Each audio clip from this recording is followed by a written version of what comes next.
welcome to, good afternoon and welcome to Broadcasting Scotland and this week's Full Scottish. My name is Brian Liddy and it is Sunday the 8th of February. Today I'm pleased to be on the programme this week. We're delighted to be joined by Linda Fabiani here in the studio. Good afternoon, Linda, how are you? Absolutely fine, Brian, good to see you. And you. And we're also delighted to welcome William Duguid. Good afternoon, William. Hello. How are you? I'm fine. I hope the viewers can either see me or hear me. One of the above would be fine. Probably hearing is better than seeing. Thank you, William. I'm just doing some sound adjustments. So, to start, I'm so sorry, auto cue. We will begin with the Middle East update. So, since the 11th of October 2025, Gaza ceasefire, the total number of Palestinians killed by Israeli attacks has risen to 576, with 1,543 injuries recorded and 717 bodies recovered. As the world's attention shifts, Israel is still controlling the limited opening of the Rafah border crossing. In another incident, Israel bulldozed part of the Gaza War Cemetery in Al-Tufa, containing the war graves of British, Australian and other Allied soldiers killed in World War I and World War II. Linda, I had hoped that with a ceasefire in place, we wouldn't have to be doing our Gaza update, and yet here we are. They've redefined the word ceasefire, haven't they, the Israelis? And also they're apologists. It's very depressing. You know, the figures are stark when you read them there. 576 killed. It's just horrendous. Over 1,500 injuries. And still, which is not much reported unless you actually look for it, the atrocities that are going on in the West Bank. There are still people being killed in the West Bank by illegal settlers, Israeli settlers. I read recently that they've been attacking the water supplies, trying to get people to leave. It's absolutely horrendous. You know, the Rafah crossing, is it Rafah? Rafah crossing opening, it's still being very much controlled. A lot of the humanitarian agencies, Médecins Sans Frontières, which is so respected across the world, they're not even operating there anymore. And some of the propaganda that's coming out is horrendous. So whilst the situation is certainly not as bad as it was for a long time, certainly not a ceasefire, it's not a cease killing, cease hurting, and we're now in, I think, phase 2 of it. We shall see where we get to. Got to remain optimistic, though that's harder and harder and harder. And optimism has become, let's hope people don't get killed, which is awful, because optimism should be a homeland for Palestine and a solution that gives equal rights to both Israelis and Palestinians. Doesn't look like it's going to happen. It's very depressing. William, there's no mention of Trump or Netanyahu in this week's update, but obviously they're in there. But why is Israel getting away with this? Israel is getting away with imposing its will on the Palestinian people, as well as continuing to kill them, and also getting away with what it's doing in the West Bank, simply because the world enables it to do so by not intervening. Now, intervening is not an easy thing, but there is no will within the West, perhaps with all the confusion that's generally going on in the world, to intervene in a way that makes some sort of difference. And therefore, the Palestinians are still under the cosh. Essential aid for them in terms of Médecins Sans Frontières is being denied them on, I think, fairly spurious grounds. And of course, the iron control over the Rafah crossing and the grudging allowance of the Palestinians to get out without any indication that they'll be allowed back is just merely treating them as a second-class people. And there isn't sufficient will in the rest of the world to actually change this. And that's really what's got to be different before this will be fixed. Because if it isn't fixed, it contains the seeds of future conflict, no matter what you do. And I really don't think the world can afford another future conflict with all the other things that are going on. So I agree with Linda that it's depressing, but it's also extremely angering. And I don't have any easy solutions for you. We will think somewhere changes the way this tide is going. Thank you, William. And now today's, our Ukraine update today would be the 1,446th day of the war in Ukraine. President Zelensky has said that a June deadline has been set for a peace deal. William, have you anything that you want to say about that? Is it going to stick? Will it be met? There is talk that it's related to the US midterms. A peace by June that sort of held as far as November when the midterms actually take place. You could say that perhaps favours the American administration in getting Republicans elected in the US midterms. And one thing Trump is very, very interested in, because it's looking unlikely at the moment, is for Republicans to be elected. I think it's quite a shame if it's simply political calculation in America that is dictating that there should be a peace. Because in fact, you could equally argue that Russia is beginning to struggle in economic terms as a result of the ongoing war and the diversion of so much public spending into defence and the huge casualties they've been suffering. Even something the size of Russia can't go on as long as they have, suffering that level of casualties without there being a significant impact. So there are driving forces that may well bring about some form of ceasefire and possibly a settlement of some sort. And the June deadline actually seems a fair bit away. But we're a long, long way from doing it. And in the meantime, there's a whole lot going on, particularly with the attacks on energy in Ukraine, that mean it's just a horrendous winter for those who are affected by it in Ukraine, and no short-term end to anything that I can see. Thank you, William. So we'll move on then to the Mandelson-Epstein debacle. Is it simply that UK politics are now so corrupted that prime ministers think they can get away with bad decisions because everybody now believes that all politicians are the same? Everybody knew that Mandelson was toxic, and yet Sir Keir Starmer appointed him as US ambassador because he would get along with Trump. Will the complete tangle of corrupt connections between Mandelson and Epstein and their pals ever be fully revealed? Linda, what would you like to start with from that? Yeah. Where to start? Oh my goodness, there's so many things in here. But if we just stick to Mandelson, Starmer at the moment. When Starmer appointed Mandelson, there was a lot of commentators saying, a stroke of brilliance, he's going to get on with Trump, it'll be all great. Meanwhile, those out with the political village, or the mainstream political village, were thinking, wait a minute, this guy's a badging. Everybody knows this guy's a badging. He's been sacked twice. What's he doing bringing him back? And had real doubts about Starmer's judgment. It would now seem that these doubts were justified and that his judgment's pretty awful. But then you have to look behind that.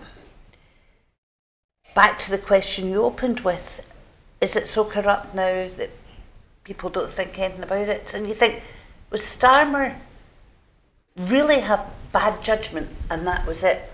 Or did he think, I can ride this because we're all in this together and this is all my pals and it's a new Labour project and here we all are? I don't know. When Starmer comes across as a fairly decent guy, But then when you look at what's happened since he became Prime Minister, when you look at what happened in his campaign, in the run-up to his becoming Prime Minister, he's no the straightforward, very decent guy that everyone thought. You know, from the stuff about him accepting gifts that were inappropriate, there's bad judgment. Or is it, I can get away with this because we can do anything we like? And then you get onto the U-turns. Was it a judgment call that said, we'll promise the world and deliver nothing, but we'll get away with it because you get away with things now?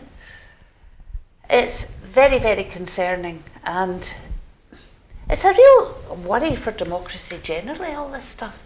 Because if people do start to think, oh, they're all the same, and they're not all politicians are the same. The majority of people who stand for election do it for the best of reasons. I'm convinced of that, and that's still the case. But you end up with almost like an elite that become those in charge. And I think the New Labour project has very much become that. Started out that way, it has continued to be that way. People say, is this the end of Starmer? Perhaps. But when you look at what's at the top of it all, you start to wonder if maybe they would be happier with a deadbeat Prime Minister there screwing up every so often. That might just suit the elite establishment, rather than have somebody who would say, to heck with this, we're going back to real values and really making a difference for people. So I think it's all still pretty much up in the air just now. But at the bottom line, I think it's corruption. And, you know, the UK has always prided itself on being the mother of parliaments and couldn't happen here. Well, it is happening. It's been happening for a long time. It's now starting to come out. And the thing that really worries me is you've got Reform sitting, trying to take advantage of this. New Labour are playing right into their hands. The Tories are playing right into their hands. My big concern is that the UK always ends up following the US, some years behind. I am absolutely horrified at what's happening in the United States at the moment. And the fact that we seem to be coming up behind them is even more worrying. Do you think what's happening to Starmer in Westminster and Mandelson, is that going to affect Anna Sarwar's final results in the May elections here in Scotland? Well, he was pretty down anyway. I suspect, you know, from people I've spoken to, people who are political, people who are not political in party terms at all, that it's just more of a, well, that's no surprise. He's in their pockets anyway. He thought he was a great guy. He's just part of it.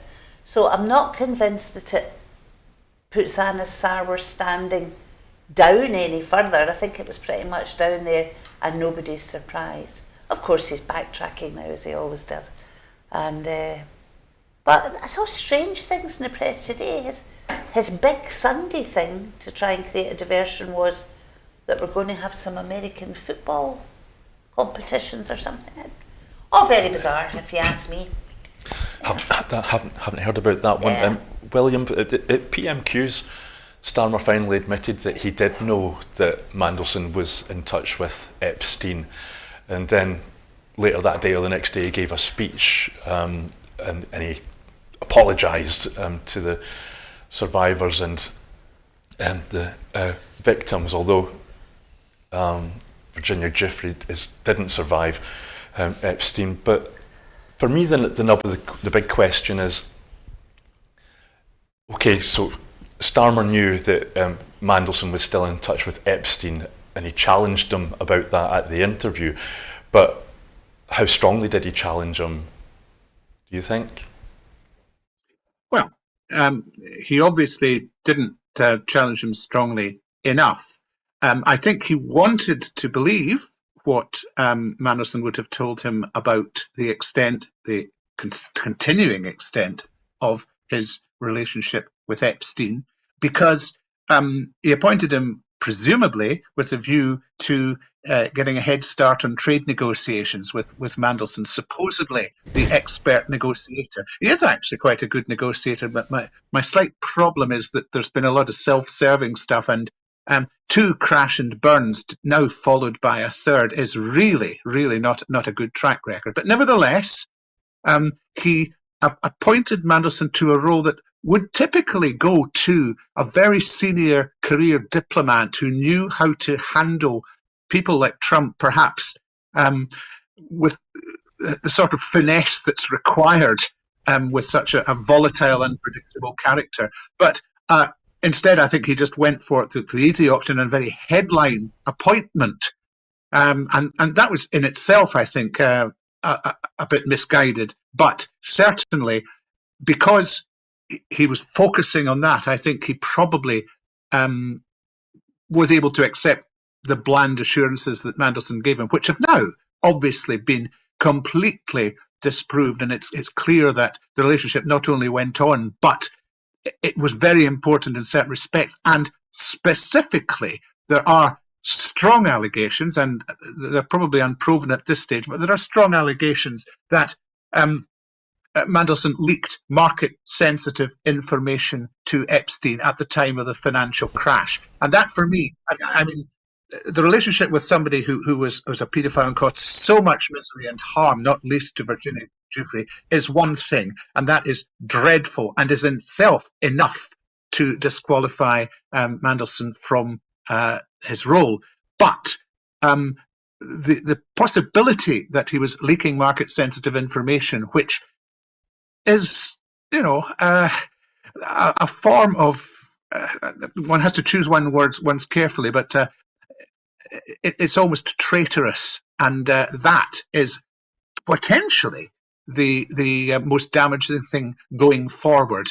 I think Keir Starmer is in big trouble. I don't think he will necessarily go immediately unless there's another massive revelation. But he will not survive a bad result in the May Scottish and Welsh elections. I think that's almost certain. And he may well be replaced before that, if there is anybody who might be in a position to replace him. I'm not sure that would be Angela Rayner, for example. And it certainly isn't Wes Streeting, who was a bit of a disciple of Mandelson's and is arguably therefore kind of tainted by that. So there is definitely a backbench rumbling within the Labour Party at Westminster right now. And of course, it's quite a large Labour Party at Westminster. Sometimes having these huge majorities isn't a help when you become personally unpopular within the party, because it has much more effect. So this is one to watch, I think, but I wouldn't be making any long-term plans if I were Keir Starmer right now. Yeah, Starmer's majority was called a loveless landslide at the time. It seems it's even more loveless now. And it sounds like both you and Linda, William, think that Starmer's approach was maybe it takes a creep to catch a creep or something like that. But Gordon Brown, so the financial irregularities that you mentioned, or the information that he gave away, happened when he was working with Gordon Brown. And Gordon Brown since said that he should take some of the responsibility for Mandelson. Yeah, I mean, I've got a lot of issues with Gordon Brown, I have to say, but I believe he is basically a good man who does his best. However, he took Mandelson back after seeing firsthand the kind of duplicitous behaviour that Mandelson was capable of. And I think it was, correct me if I'm wrong, William or Brian, I think it was Gordon Brown that appointed him to the Europe brief as commissioner. Yeah, I think you're right. Yeah. So, back to that, we are in charge, we're the only people that can do anything. So Gordon Brown must be kicking himself now, which was proved wrong again. But he must be absolutely horrified at the potential revelations that are coming out now. Absolutely horrified, because I think his integrity in that sphere, William didn't use the word, but I'm pretty sure that Gordon Brown will think of it as treason, what Mandelson is alleged to have done. Yeah, and on the way in, I read that you mentioned Mandelson as an EU figure. I read that the EU had contacted the British government to say that they were aware of Mandelson's links to Epstein and to oligarchs in Russia spending time on yachts. Absolutely, but while he was an EU. That doesn't surprise me. And when you look at, there are other European countries now. Look, Norway has already has an investigation into former PM's links with the man Epstein. This is a bunch of people who seem to have transcended geography and across the world, who are all pally. For what reasons? Pally for reasons of thinking they're the elite. Some of them would be pally for reasons for what they could get out of Epstein, whether that was the disgusting things we have heard, or whether it was influence, money, whatever. It's quite horrifying that has stretched over, and I think there'll be more to come out. I mean, there's millions of pages of this stuff to come out, but what I do find quite sad is that while all this is going on, there was an awful lot of victims there. We haven't heard about half of them yet, I shouldn't imagine. And the general attitude to women that these guys have had is absolutely horrendous. And when you consider how over the last couple of decades we've had all the talk about it, we had the Me Too stuff about 10 years ago or whatever, and this stuff has carried on all the way through it, and people in power have allowed it to carry on. Because even if they didn't take part, they knew this guy had been convicted and still remained in contact with them. It's disgusting. And you mentioned survivors and victims. Every time I hear that phrase in a news context, I think of Virginia Giuffre. She didn't survive. She didn't survive. William, just quickly, Keir Starmer asked King Charles to give Trump an unprecedented second state visit. Wouldn't you think that in return for that, Trump would have said, you know what, try and keep an eye on your Department of Justice, keep an eye out for anything that might upset the UK government or Keir Starmer because he's given me a state visit, and yet here we are.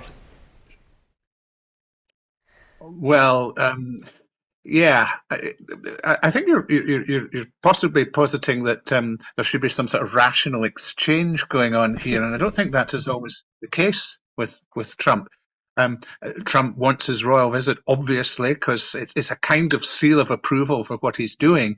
I think, by the way, the palace needs to consider very carefully whether that might not be perhaps indefinitely postponed until we just see how things pan out with the Trump administration, because I think the next 6 months will be a crucial time for America as we go towards the midterms, assuming the midterms even happen.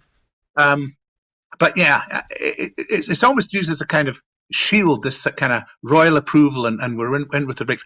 By the way, Trump isn't slow to criticise Starmer or the UK when they do something that seems to be against Trump's interests, and certainly over Greenland, for example, there were some really scalding things said. So you can't sort of make an alliance with Trump. Trump is out for Trump.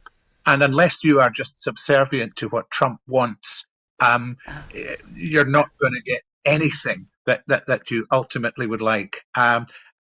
He himself is a toxic character to deal with. So I don't envy anybody who has to deal with him, but I think Keir Starmer could probably be doing a slightly better job in that regard than he currently is. But he has so many problems at the minute that maybe he just hasn't got to it on the list. Thank you, William. So the next item is there's been reports that Labour Together paid a PR firm £30,000 to investigate journalists who were reported on its undeclared funding. So apparently some senior Labour figures think it is reasonable to get a PR company to investigate journalists who write negative stories about Starmer and his Chief of Staff, Morgan McSweeney. William, is this a story that you've been following? Or it's I've been following it a little bit. The Labour Together, which I think started out as Labour Common Good, was initially formed in 2015 to sort of unite the warring factions of the party. And this may have been somewhat derailed by its appointment of Morgan McSweeney to head it in 2017, a post he held until 2020, when he then left to join Starmer's team. And some of what's being alleged is during Morgan McSweeney's reign, if you want to call it that, there were about £730,000, I think it is, of undeclared donations, at least not initially declared. And in fact, Labour Together was fined for that at some point. And there have been allegations in the press, particularly The Guardian and the Sunday Times, but also other places since. And it is ever so slightly sinister to be paying a PR firm to look into those and just find out what the sources were, presumably, so that you can then go and lean on these sources. It's not a form of news management I would particularly encourage, because in tenor with what's going on in other places in the world, it's suppressive in its intent, and I think it does need looked into. I think there should be repercussions for those who have been involved in it. Whether Morgan McSweeney has been directly involved now, although he has much to gain from the investigations that are taking place, is another question. I think Morgan McSweeney will be under fire for lots of things in the not too distant future, and may in fact be an initial sacrificial lamb for Starmer at some point, while Starmer's trying to save his own skin. But it all speaks to a continuing malaise at the heart of the British government and indeed the Labour Party. Good luck in the Holyrood elections, Anna Sarwar, is all I can say. Thank you, William. Malaise, you described it as there. Linda, this has got direct links to the previous item about corruption in Westminster. And does this pile on even more pressure on Starmer? Because these are senior, the behaviours of senior figures around Starmer, people that he's surrounded himself with. Yeah. I mean, I think Morgan McSweeney may be a sacrificial lamb, as William says, but I'm sure he'll be looked after by his pals. He'll just be parked somewhere else. But what we should never forget, all the talk that we get about special advisors and the power behind this one and that one and everything else. Let's not forget, it is those who are elected that are responsible. It is they who then employ people. They don't get handed special advisors and told, you have to do what this person tells you. Those who are elected in positions of power directly employ, they decide who are going to be their advisors. So they're all in it together, Labour together, better together, it would seem. It was Sue Gray, wasn't it? People have said that Mandelson maybe had a role to play in getting rid of Sue Gray. And Morgan McSweeney, I understand, has been very close to Mandelson for many, many years, and was brought on board to help them win the election. And this is what would break your heart. It's become about the people who have to be in charge and have power, whether elected or whether advising. It's become about these people rather than about the core values and principles upon which you get elected so that you can best serve the electorate. And that's been going on for far too long. It started with Tony Blair, and we all saw that when the number of special advisors increased. I remember all the talk about that. And Mandelson was very much involved in getting Tony Blair elected. So you had that group of people then. Gordon Brown was part of it, and it would seem was pretty well shafted, not too far into that project. But that project is still ongoing because there's still some of the same players. You've got people who say they're proud Blairites. They are New Labour.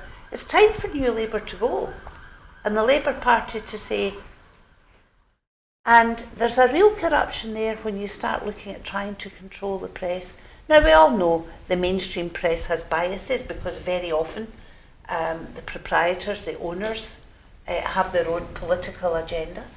That happens. It's a fact of life. We don't have for example, we don't have an independent mainstream broadcaster in Scotland. We just have to listen to what the BBC tells us.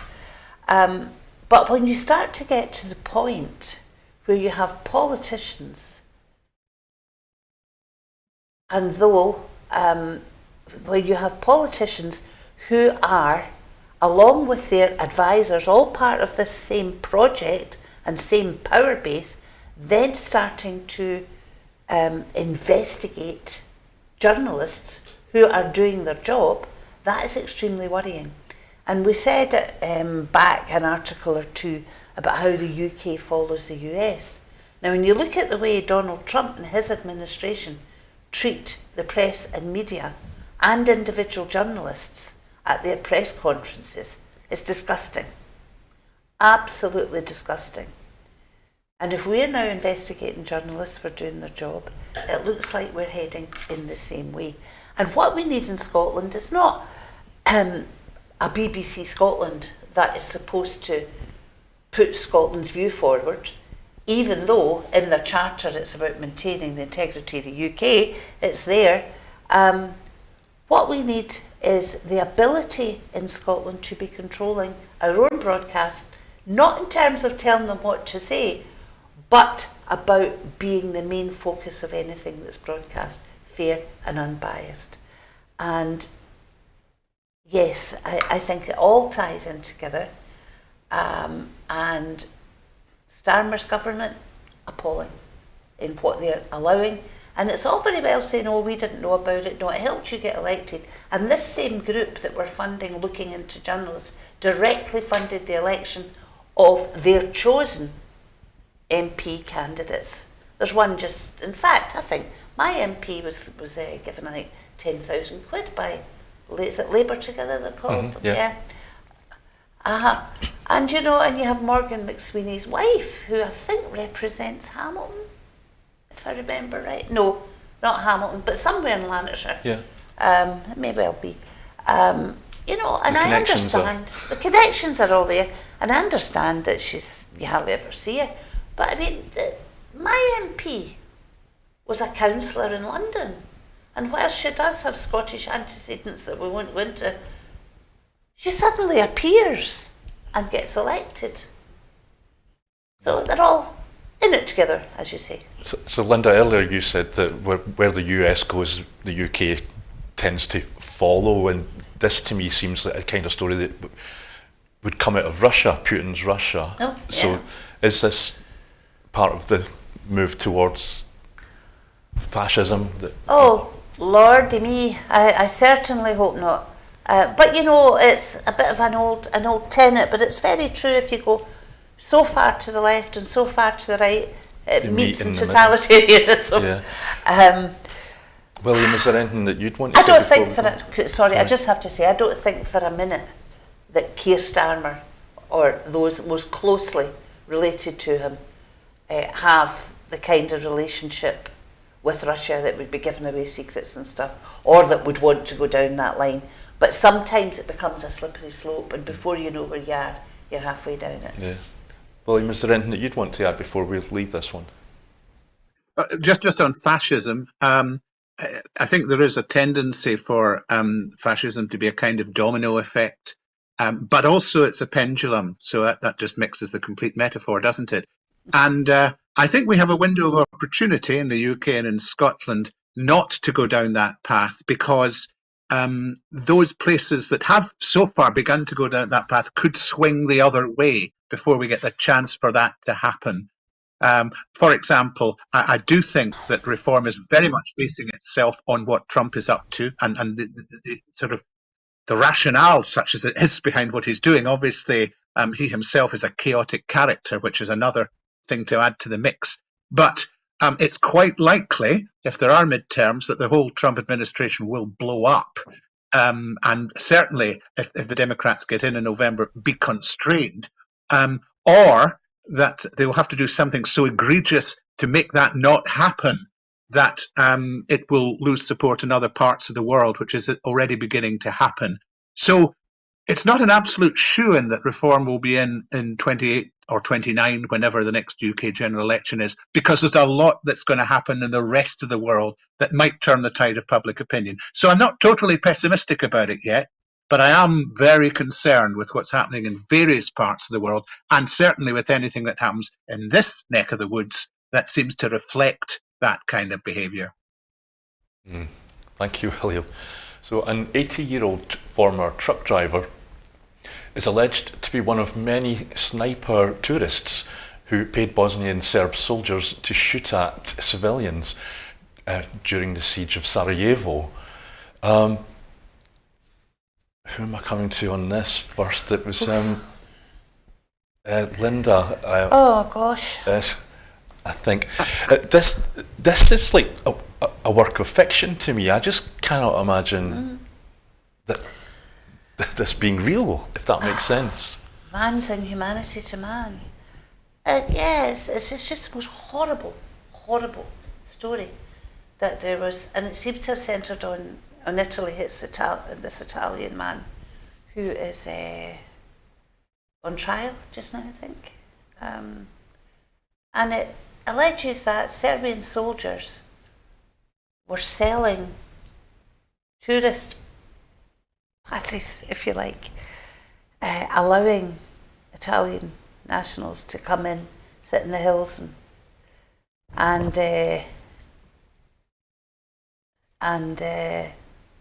sniping, picking people off. You know, as I say, it's this Italian man that's in the dock right now, but the allegations are that there was tourists, to use that word, there were people from various countries coming to shoot people. And it justifies belief. But when you actually allow yourself to recognise that it could in fact be true, you have to recognise that humans are capable of terrible things. I mean, if this is based on Sarajevo and everything that was happening in Eastern Europe around that time in the Balkans, horrible things were happening. On all sides, there were terrible, terrible things happening.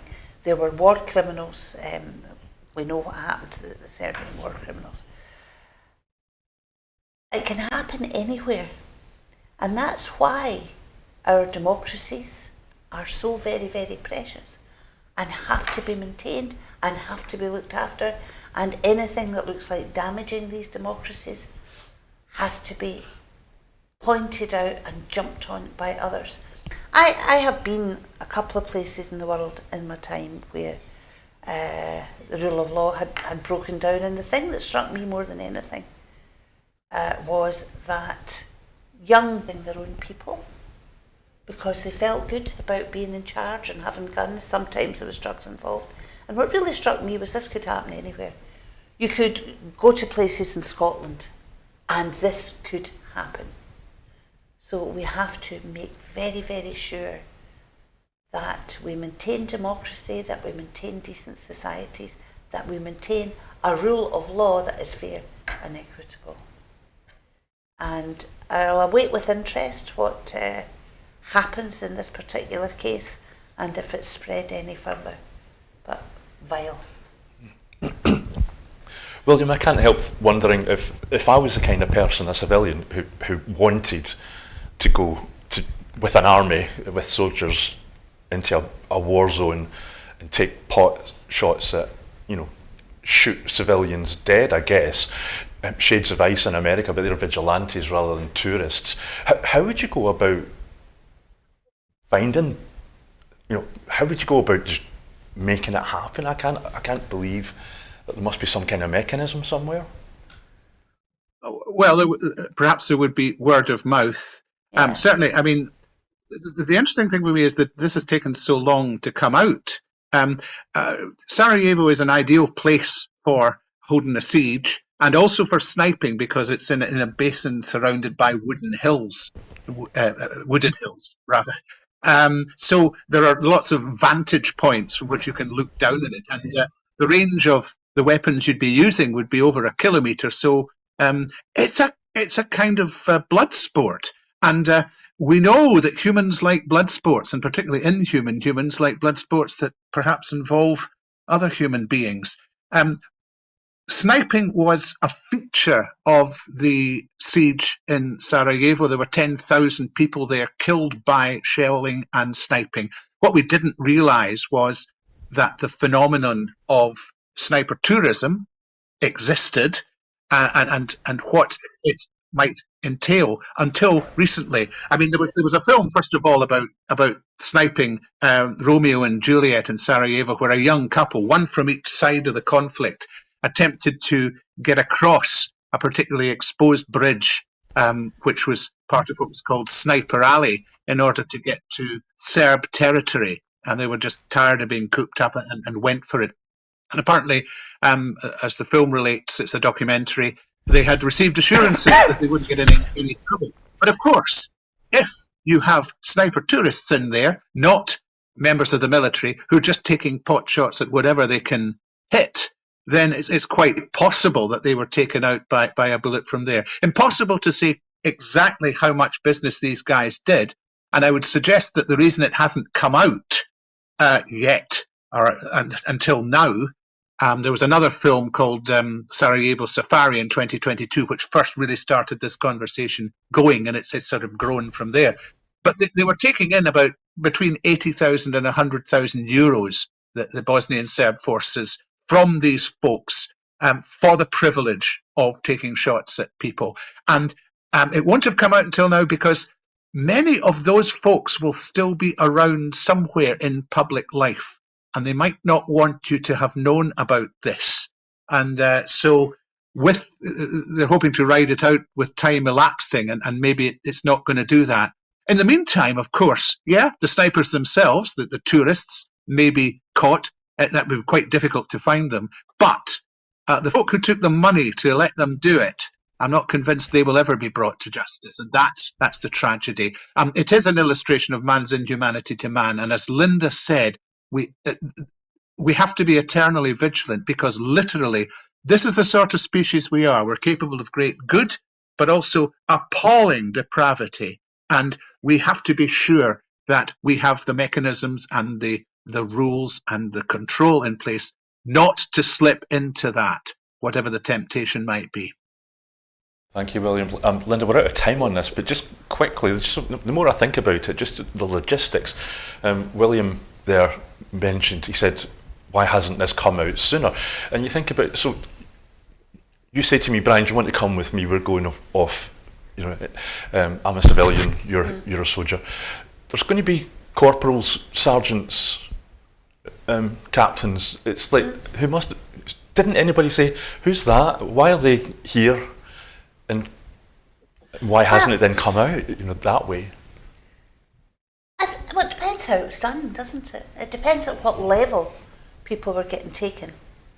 And it depends how it was done. Did the tourists get dressed up in an army uniform, for example? Would they look any different from anybody else that was going in and out to these areas?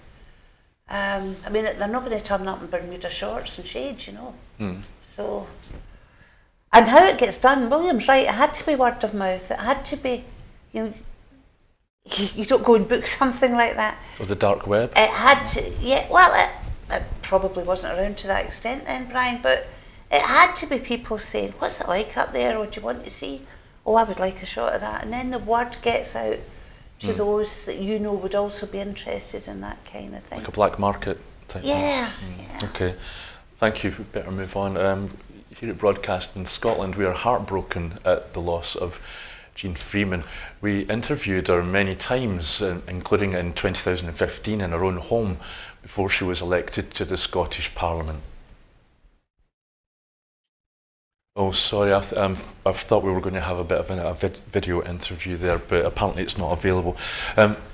Linda. Yeah, Linda, there's you were Jeane's colleague in Holyrood. How close were you to her? Oh, she was a very valued colleague. It's like no matter where you work, any job you're in, you have people who you really get on with, who you really, really rate and like. You have people who you don't like. and you have people who you're just quite different to.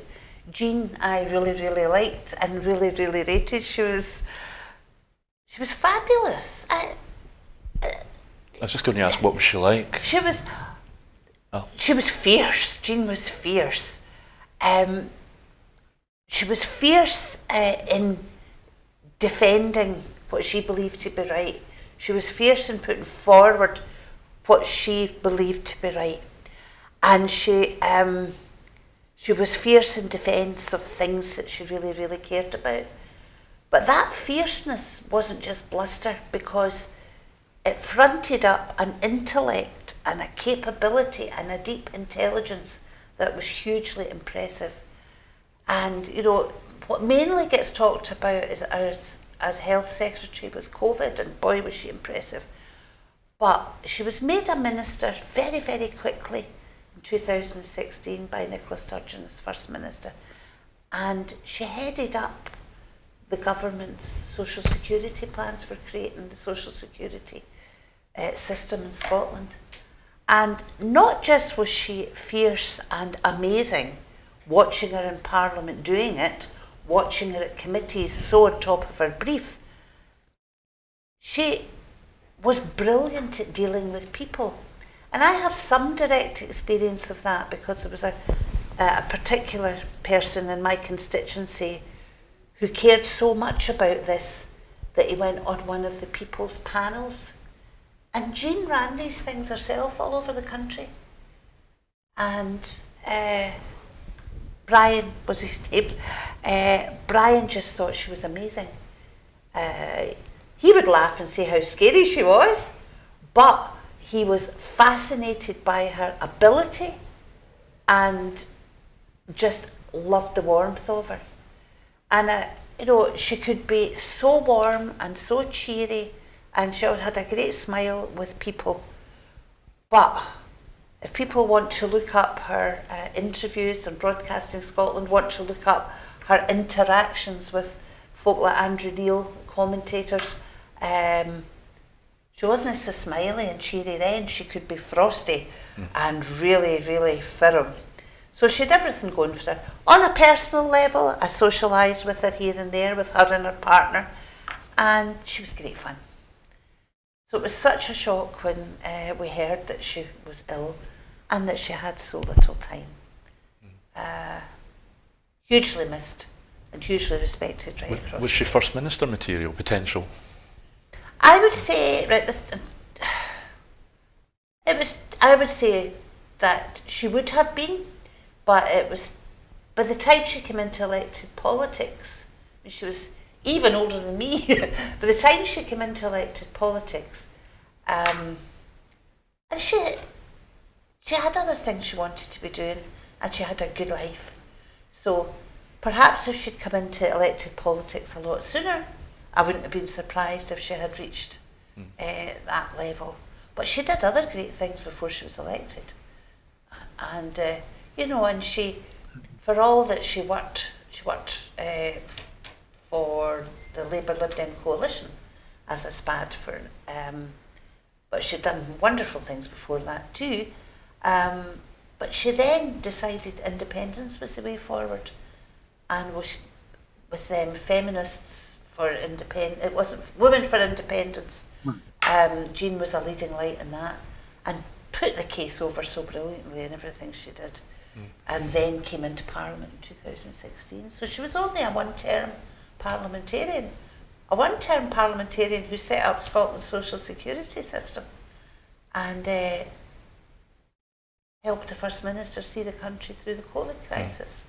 In the Broadcasting Scotland interview, which I think we've put a link to it on BlueSky, if anybody's interested, she talks about how she turned from Labour to being pro-independent because she was working with Jack McConnell, and she could see that they weren't doing things because they didn't want to upset Westminster, and she was like, that's not right. But William, you'll probably, like me, be most familiar with her when she was stood alongside Nicola Sturgeon during the COVID lockdowns and the like. But there's also that really, I think, almost famous interview with Andrew Neil. Have you rewatched it recently?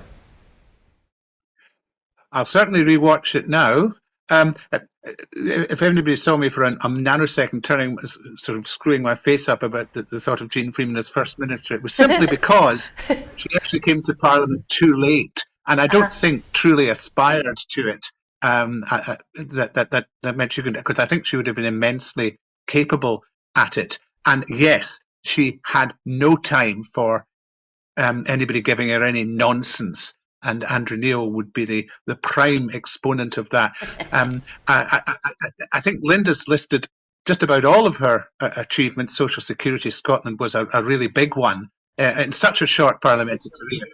And before that, she had the Apex Scotland Criminal Justice Employment Organisation that she founded and was chief executive of for 12 years. So she was a very, very talented and influential person, and possibly wasted in politics, except that she achieved so much in such a short time. So maybe she should have been in that longer. My personal recollection of her, my first real recollection of her, was at the Scottish Independence Convention at the Usher Hall in 2017, when she took to the stage and gave what I recall as a very, very rousing speech. And you immediately thought, wait a minute, this is somebody, this and can do things. Yes, and also I remember her with COVID briefings. The UK Parliament had all sorts of people typically introducing them, but Nicola Sturgeon took a lot of the weight of the briefings. But the one who was the occasional person who would helm them was Jeane Freeman. And once again, you saw how she was able to deal with really quite difficult press questions, because when you're doing something like COVID and everything you're doing is for the first time, you will make some mistakes. There will be some things that go wrong, and they may go wrong because you had the best advice. And she was able to field all of those and still come across with authority. And I think she did an excellent job in an impossible situation. And that's really the thing I think that most people will remember her for. But she was a fascinating and interesting character. And I think Linda also mentioned Women for Independence, which she founded. What would have happened if Jeane Freeman hadn't been around to do all of these things for the independence movement? And she'd come to independence in the right way, by being convinced that there was a gap that needed to be filled. And when it came to the campaign, she was one of those who were first to be named as part of Yes Scotland in 2012. And she did a sterling job for it after that. She'll be greatly missed. 72 is a terribly young age to go. And it's particularly cruel to have a diagnosis of the sort she received with so little time left. And I hope she will be remembered in some formal way in the future, because she really will be a terrible, terrible loss to the movement and to her partner and generally to Scotland, I would say. Yeah, thank you, William. And if I was a journalist about to go into interview her, I think I'd be a bit scared. So we've been fitting out our new studios in Stirling. It's well underway. Forgive me. So I went out there to have a look last week. William, you're fairly close by in Perth. Have you had a chance to go and see the new studios yet? I saw it on day one, as it happens, when it had nothing in it at all, apart from I think it was a dishwasher or a fridge that got removed. I don't know. And then I've seen it at a very early stage of being fitted out with sawdust all over the floor. But there's still a few more things to go in, I think, such as servers and things like that. But it's very close to having the initial studio bit fitted out so that broadcasting broadcast from there, the studio control room and all that sort of stuff. There will be another part of it that is another broadcasting facility. That might come a wee bit later. But the important thing is to get these last bits done. And I do know that Broadcasting Scotland's been looking for people just to help out. If they're in the Stirling area, get in touch, because there is some work to be done, from painting to woodwork to all sorts of fascinating, interesting DIY stuff that I'm absolutely rubbish at. And if there isn't that, there's hoovering up sawdust. But we're now at the stage, I think, where it's nearly ready to go, which I think that makes this the last broadcast out of Glasgow. So I wish it all well, and we'll see how it goes. Yes, you're right, William. This is going to be the last broadcast from Cookadens. Linda, have you got any spare time where you might be able to come by and I do a am bit of hoping painting? to get up for a look. My nose is bothering me hugely because it sounds great. And yeah, I'm hoping to get up there very, very soon and hoping to carry on doing work with Broadcasting Scotland. The pictures on social media, there's a power of work being done, but you know, we rely on volunteers at Broadcasting Scotland, so please, anybody that wants to help, you'd be very, very welcome. Yes, for sure. Views of the Wallace Monument, we're hoping, and we're going to be in the background. So that's it for this week's Full Scottish. But before we go, I just want to remind you that here at Broadcasting Scotland, we do depend on the generosity of our supporters. To everyone who has donated and to everyone who has signed up to make a regular monthly payment, we thank you very much. We can only exist with your support.